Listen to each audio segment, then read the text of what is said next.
Mưa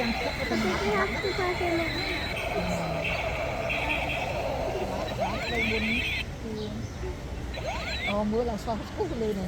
Em nói ban chạy mui vô mà nhâm. Ban chạy mui vô kè chứ.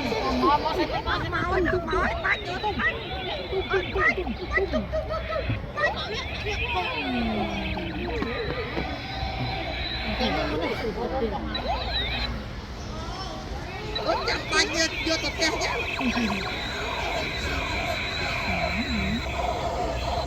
Chẳng đâu ấy. Ý một đáy ố.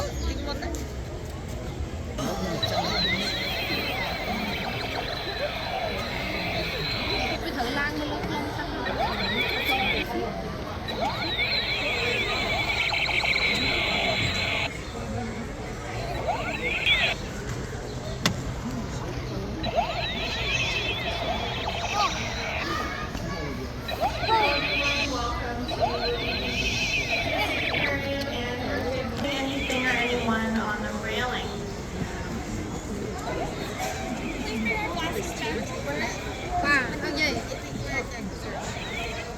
là những cái này tại vì chủ chồng